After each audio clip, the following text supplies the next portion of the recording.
Hello aspirants, welcome to the channel the civil aspirants. आज मैं आपको इस वीडियो के माध्यम से उन कॉमन गलतियों के बारे में बताऊंगा जो एक एस्पिरेंट्स अपने प्रिपरेशन के दौरान करता है और उन गलतियों के माध्यम से वो अपना काफी समय वेस्ट करता है। दोस्तों, मैंने ये गलतियां अपने 5 अटेम्प्ट्स के द्वारा बहुत पेनफुली सीखी है।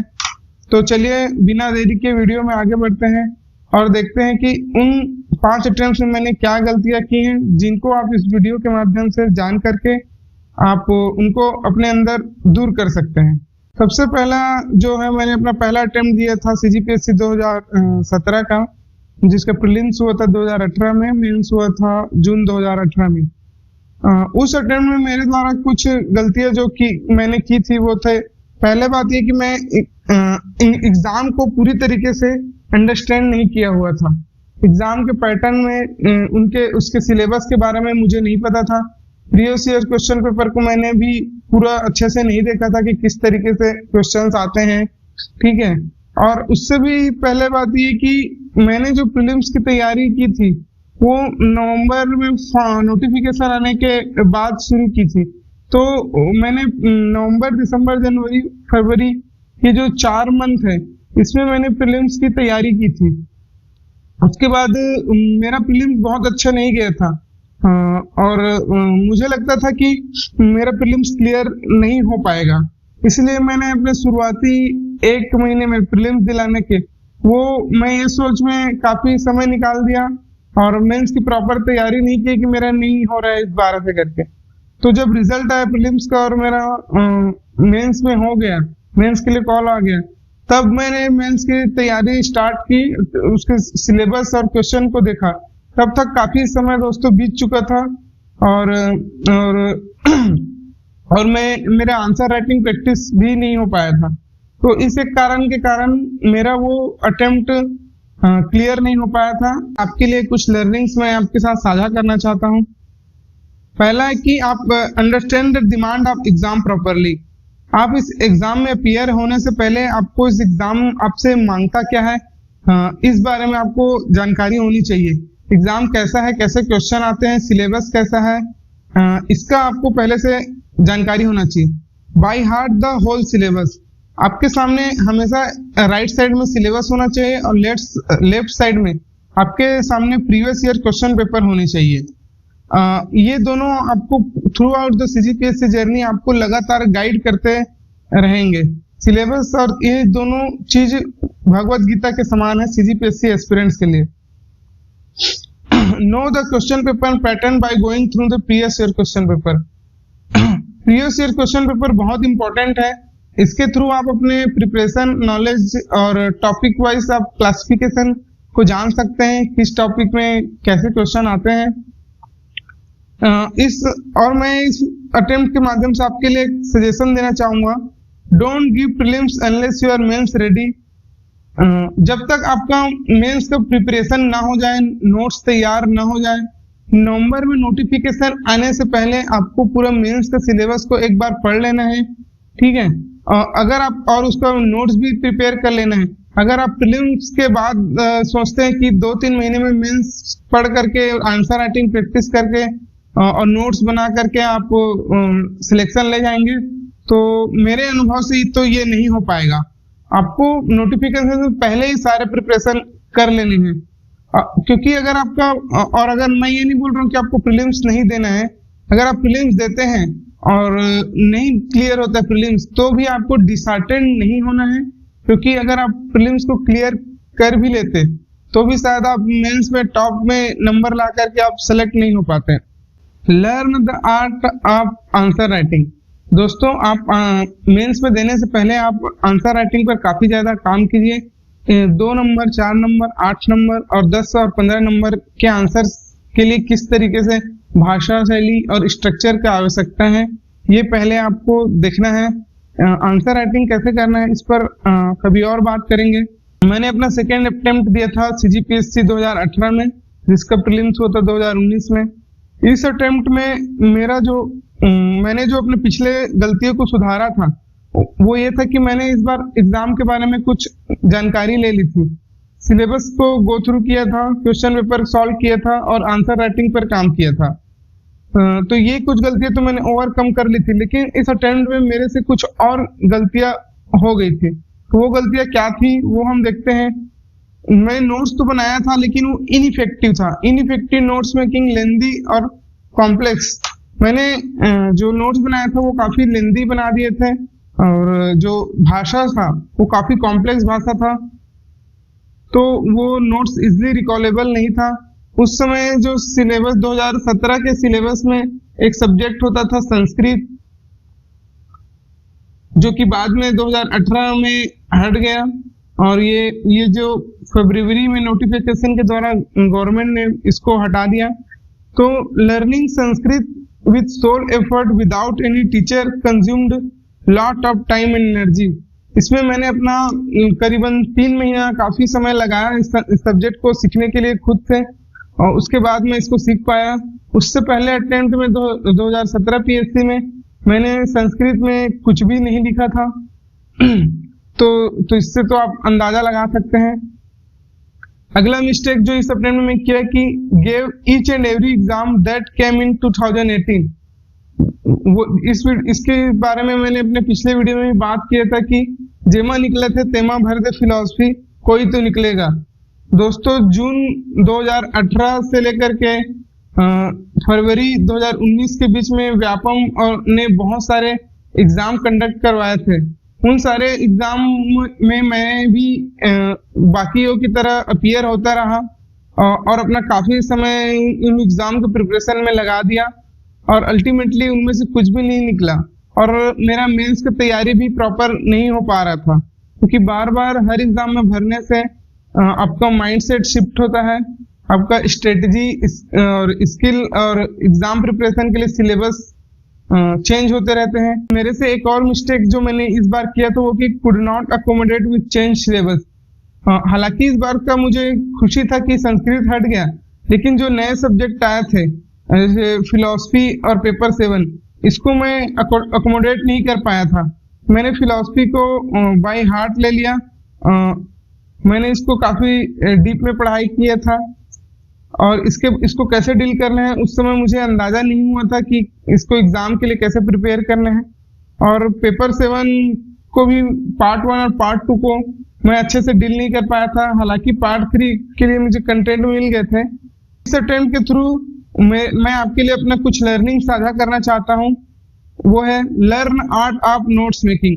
आपका नोट शॉर्ट होना चाहिए, सिंपल होना चाहिए, इजी होना चाहिए और फास्ट टू रिकॉल होना चाहिए। मैं नोट्स कैसे बनाना है इस पर भी बात करूंगा आगे। और सेकंड ये कि there is 2 way to read philosophy. आप फिलॉसफी को 2 तरीके से पढ़ सकते हैं। एक तो है एग्जाम के लिए, नंबर गेन करने के लिए, दूसरा है कि अपने लाइफ और अपने आप को इम्प्रूव करने के लिए। इन दोनों पर बात करेंगे हम। और जो पेपर 7 का पार्ट 1 है, don't read paper 7 as a law student. आपको उसके धारा वारा के में बहुत ज्यादा डिटेल्स में नहीं जाना है, वो काफी टाइम कंज्यूमिंग होता है। उन डिटेल्स में जाने से आप अपना जो टाइम है जो दूसरे सब्जेक्ट में दे सकते थे। मैंने अपना 3rd अटेम्प्ट दिया था सीजीपीएससी 2019 का, जिसके प्रीलिम्स हुए थे 2020 में और मेंस हुआ था मार्च 2021 में बिकॉज ऑफ कोविड। इस अटेम्प्ट में मैंने अपनी पिछली कुछ गलतियों को सुधार लिया था। मैंने अपने नोट्स को काफी इंप्रूव किए थे, आंसर राइटिंग काफी इंप्रूव किया था अपने प्रीवियस अटेम्प्ट्स की तुलना में। और इस समय मैंने ये सोचा था कि इस बार तो किसी भी तरीके से मेंस को क्लियर करना है। इस अटेम्प्ट में मेरा मेंस क्लियर हुआ था। और क्यों मेरा इस अटेम्प्ट और मेरा इंटरव्यू कॉल आया था, और क्यों मेरा इस अटेम्प्ट में इंटरव्यू कॉल आने के बाद सिलेक्शन नहीं हुआ, इसको हम देखते हैं।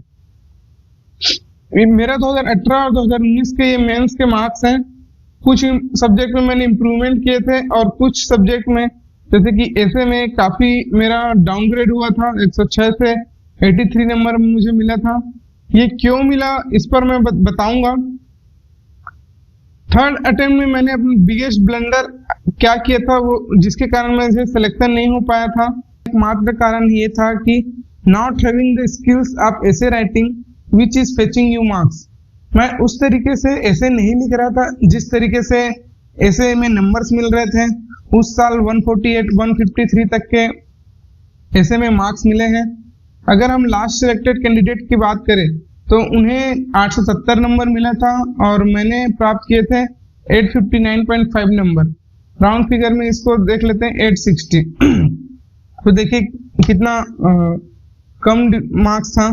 हालांकि इस अटेम्प्ट में कुछ पॉजिटिव्स जो मेरे लिए थे वो ये था कि इंटरव्यू काफी अच्छा गया था मेरा, और मैंने अपने 2018 के अटेम्प्ट से 2019 में काफी सारे मार्क्स में मैंने इम्प्रूवमेंट किए थे। How one paper can make you wait for 2 year. दोस्तों मेरा इंटरव्यू 2021 में हुआ था और मेरा फाइनल सिलेक्शन जिसमें CGPSC 2021 के माध्यम से 2023 में हुआ था। 2021 से 2023 तक 2 साल मुझे वेट करना पड़ा अपने ड्रीम को फुलफिल करने के लिए। ये क्यों हुआ इसको जानते हैं।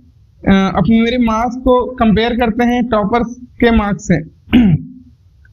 मैं उस साल के 5th रैंक वाले टॉपर मैम हैं उनके मार्क्स से कंपेयर करते हैं और एक एनालिसिस ड्रॉ करते हैं कि किस तरीके से एक पेपर आपको बहुत पिछाड़ सकता है। उनके मार्क्स थे पेपर 1 में 130.5 नंबर और ऐसे में मार्क्स थे उनके 148, पेपर 3 में 96.5, पेपर 4 में 115, पेपर 5 में 115.5, पेपर 6 में 127 और पेपर 7 में 95.5 और उन्हें मिला था इंटरव्यू में 110 नंबर। तो टोटल उनका 938 नंबर था और मुझे मिला था 860। तो आप देख सकते हैं कि इन दोनों में जो डिफरेंस है वो डिफरेंस है 78 नंबर का, और उस 78 नंबर में जो मेजर डिफरेंस है वो इस सब्जेक्ट का है 65 नंबर। तो अगर हम इसको ऐसे के मार्क्स को हटा दें तो 6 GS पेपर प्लस इंटरव्यू के मार्क्स मिलाकर के जो डिफरेंस क्रिएट होता है वो 13 नंबर का है, और सिर्फ एक ऐसे पेपर से 65 नंबर का डिफरेंस क्रिएट हो गया। तो एस्पिरेंट्स मैं इसके माध्यम से आपको ये बताना चाह रहा हूँ कि डिस्पाइट ऑफ द फैक्ट कि आप बाकी सब्जेक्ट में कैसा परफॉर्म कर रहे हैं, अगर आपका ऐसे पेपर अच्छा नहीं गया है और आपका ऐसे बहुत वीक है तो आप इतना ज्यादा पिछड़ जाएंगे कि उनके और मेरे रैंक के बीच का डिफरेंस 5 और 181 है। आप देख सकते हैं कि एक सब्जेक्ट आपको इतना कंपटीशन में पीछे कर सकता है, तो इस सब्जेक्ट को बिल्कुल भी हल्के में नहीं लेना है। 4th अटेम्प्ट पे चलते हैं। इस अटेम्प्ट में भी मैंने ऐसे राइटिंग में सेम मिस्टेक्स की थी। Result same, didn't get call for interview. 5th attempt जो CGPSC 2021 का जिसमें मैं सेलेक्ट हुआ था, जिसके प्रीलिम्स हुए थे फरवरी 2022 में और मेंस हुआ था मई 2022 में। और कुछ गलतियां जो मैं अपने पास्ट अटेम्प्ट से इस बार सुधारी थी कि इस बार मैंने अपना पब्लिकली डिक्लेयर कर दिया था कि this was my last CGPSC attempt. If I fail in mains I will never write CGPSC in life. दोस्तों ये मैंने इसलिए किया था ताकि मैं अपने ऊपर एक प्रेशर क्रिएट कर सकूं कि सीरियसनेस के लिए, क्योंकि जनरली हम देखते हैं कि UPSC में अटेम्प्ट रहने से उनका लास्ट अटेम्प्ट में बहुत सारे सेलेक्ट होते हैं। चूंकि CGPSC में अटेम्प्ट्स का लिमिट नहीं है तो ये हमारे लिए दो धारी तलवार की तरह है। ये हमें सेफ्टी भी देता है कि इस बार नहीं तो अगले बार ट्राई कर लेंगे, लेकिन इसी फिलॉसफी के कारण कहीं ना कहीं हमारे प्रिपरेशन में ढील भी हो जाता है। इसी कारण हम अटेम्प्ट पे अटेम्प्ट देते चले जाते हैं। इसीलिए मैंने अपने CGPSC 2021 के को लास्ट अटेम्प्ट के रूप में लिया था, और इस बार मैंने किया था कि improved answer writing than previous attempt. मैं अपने आंसर पर काफी सुधार किया था, और जो मेजर चेंज मैंने किया था वो पैराडाइम शिफ्ट इन ऐसे writing which get me selection. मैंने ऐसे में काफी जो पहले लिखता था उसकी तुलना में काफी सारे सुधार किए थे। लैंग्वेज ऐसे के उसमें सुधार किया था, स्ट्रक्चर में सुधार किया था, ग्राफ, पाई चार्ट और फ्लो चार्ट का यूज किया था। कुछ और गलतियां जिसको मैंने अपने पिछले अटेम्प्ट की तुलना में सुधारा था वो ये था कि मेंस के देने के बाद मैं रिजल्ट के बारे में सोचना कम कर दिया था। मैं ये स्वीकार कर लिया था कि जो भी होगा देखेंगे, एक्सेप्ट करेंगे, और मैं अगले मेंस की तैयारी में जुट गया था। रिजल्ट के बारे में बहुत ज्यादा मत सोचिए, जो भी रिजल्ट आता है उसके बाद आप अगले एग्जाम की तैयारी कर दी, ये मान करके सोचिए कि आपका रिजल्ट नहीं आया है। उस अटेम्प्ट में मेरा इंटरव्यू कॉल आया और इंटरव्यू काफी अच्छा गया था, मुझे 105 नंबर मिले थे। वो इंटरव्यू 45 मिनट तक चला था अप्रोक्सीमेटली, और वो बहुत ही अच्छा गया था। मुझे लगता था कि मुझे 110 से 120 मार्क्स तक मिल जाएंगे, पर 105 नंबर मिले, जो कि बहुत एक डिसेंट मार्क्स है। ये वो कुछ गलतियां हैं जो मैंने अपने हर अटेम्प्ट में की है, जैसे कि reading in detail and in length and breadth extensively. हालांकि ये मैंने अपने लास्ट अटेम्प्ट में कम किया था। मैं बहुत ज्यादा पढ़ाई करता था, जिसके कारण कंटेंट इतने ज्यादा हो जाते थे कि उसको छांटना काफी टफ टास्क हो जाता था। Not having friend circle of aspirants, मेरे एस्पिरेंट्स के फ्रेंड सर्कल नहीं थे, जिसका मुझे प्रिपरेशन में इम्पैक्ट दिखा। बहुत सारे लोग हैं जो अपने एक साथ सेलेक्ट हुए हैं फ्रेंड सर्कल में, आप एग्जांपल जानते हैं।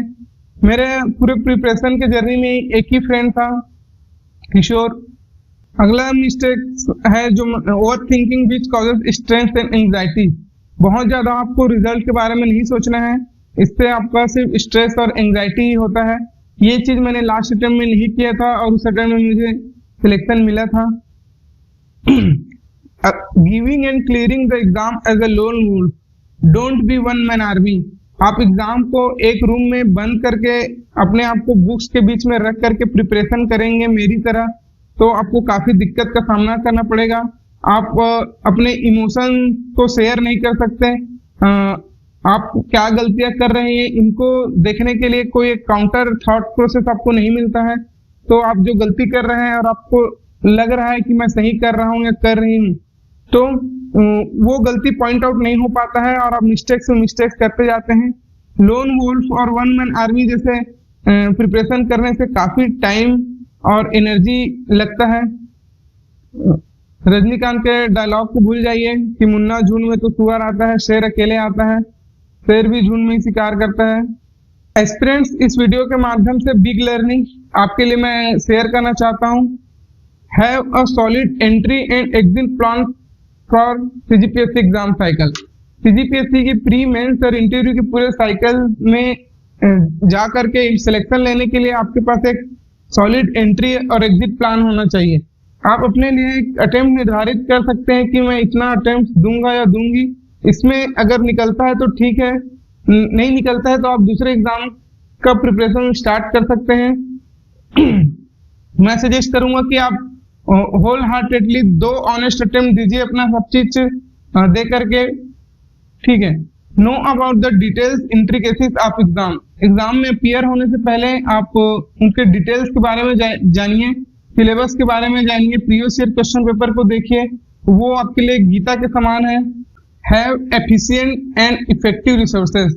आपके पास जो स्टडी मटेरियल है वो काफी रिलायबल सोर्स से होने चाहिए।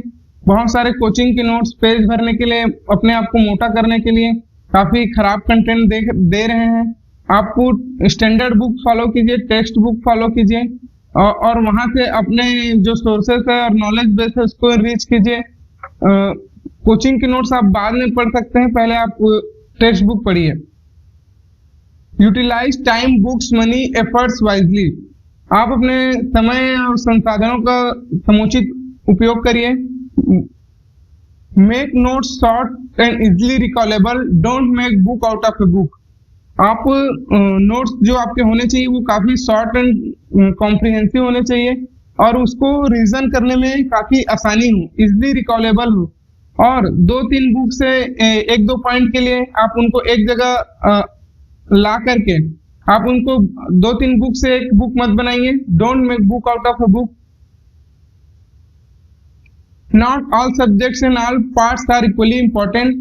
पेपर 1, 2, पेपर 4 और जो सभी जीएस पोर्शन है वो आपको ज्यादा मार्क्स दिला सकते हैं कंपेरेटिवली लेस एफर्ट में।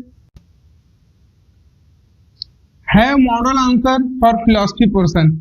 आप फिलॉसफी के लिए सारे सिलेबस को अच्छे से पढ़ने और समझने के बाद उनके क्वेश्चंस के आप मॉडल आंसर फॉर्मेट में आप नोट्स बना सकते हैं। जितना अच्छा क्वालिटी आपका नोट्स का होगा उतना ही अच्छा आपका आंसर का क्वालिटी होगा। एक फार्मूला आप देख लीजिए, notes equal to answer quality. जितना अच्छा नोट्स उतना अच्छा आंसर क्वालिटी। तो दोस्तों ये कुछ लर्निंग्स जो मैंने आपके साथ शेयर की है, आशा करता हूँ इससे आपको हेल्प होगा। Thanks for watching. अच्छा लगा तो लाइक, कमेंट और शेयर कीजिए।